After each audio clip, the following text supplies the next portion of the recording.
ఆత్మహత్య చేసుకున్న నటుడు చందు మృతదేహానికి పోస్ట్ మార్టం పూర్తయింది.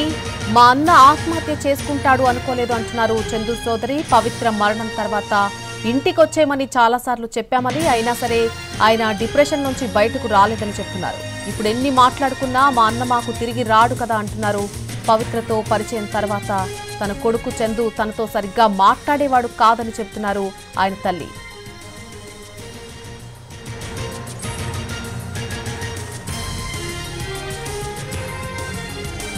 నిన్న ఆత్మహత్య చేసుకున్న టీవీ యాక్టర్ చందు మృతదేహానికి ఉస్మానియా హాస్పిటల్లో పోస్ట్ మార్టం పూర్తయింది.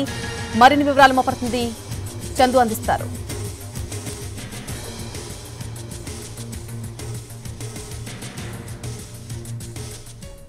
డెడ్ బాడీకి పోస్ట్ మార్టం పూర్తయిపోయింది. ప్రస్తుతం మార్చురీ నుంచి ఇక్కడ నుండి మరికొద్దిసేపట్లో కూడా డెడ్ బాడీ బయలుదేరనుంది. వాళ్ళ బ్రదర్ ప్రస్తుతం ఇక్కడ ఉన్నాడు, మనం చూస్తూ ఉన్నాం. ఒకసారి వాళ్ళ రాముతోటి మాట్లాడదాం. రాము గారు, ఎక్కడికి తీసుకెళ్తున్నారండి ఇక్కడ నుండి? హలో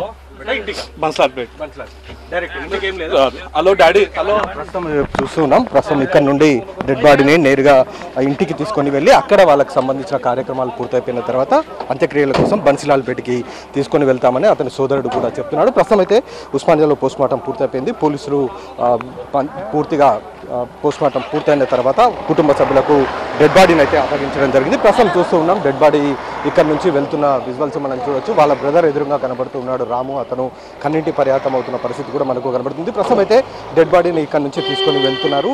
ఇక్కడ నుండి నేరుగా ఇంటికి తీసుకొని వెళ్ళిన తర్వాత అంత్యక్రియలకు తీసుకొని వెళ్ళే అవకాశం మనకు కనబడుతుంది. ఈ విషయాన్ని కూడా వాళ్ళ సోదరుడు చెప్తూ ఉన్నాడు.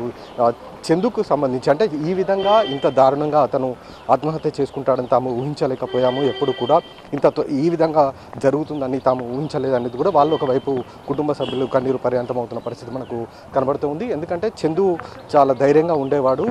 ఎప్పుడైతే భార్య పిల్లలతో దూరంగా ఉండడం మొదలుపెట్టాడో అప్పుడు పవిత్రతో ఉండడం స్టార్ట్ చేశాడు. ఆ తర్వాత నుండి ఈ ఘటన అనేది చోటు చేసుకోవడం జరిగింది అనేది కూడా మనకు తెలుస్తుంది. 3 రోజుల క్రితం యాక్సిడెంట్ జరగడం, అందులో అతను త్రుటిలో ప్రాణాలతో బయటపడడం జరిగింది. కానీ ఆ ఘటనలో మాత్రం పవిత్ర అక్కడే యాక్సిడెంట్లో చనిపోవడం జరిగింది. ఆ తర్వాత చందు తీవ్ర డిప్రెషన్కి వెళ్ళడం జరిగింది. తన స్నేహితులతోటి ఈ మొత్తం అంశాన్ని కూడా ఎక్కడికక్కడ షేర్ చేసుకునేవాడు. తాను కూడా చనిపోతాను, తాను కూడా ఎక్కువ కాలం ఇక్కడ జీవించలేనంటూ కూడా అతను ఫ్రెండ్స్ తోటి చాటింగ్ చేస్తూ ఉండేవాడు. కానీ ఈ క్రమంలోనే అతను పూర్తిగా డిప్రెషన్కి వెళ్ళడం, ఆ తర్వాత అతను నిన్న రాత్రి ఆత్మహత్య చేసుకోవడం జరిగింది. ఇంటికి వచ్చిన స్నేహితులు తలుపు కొట్టి చూశారు, కానీ అప్పటికి డోర్ తెరిచి ఉండకపోవడంతో డోర్ తలుపు పగలగొట్టి లోపలికి వెళ్ళి చూసేసరికి అప్పటికే అతను ఫ్యాన్కి వెళ్ళాడుతూ కనిపించడం జరిగింది.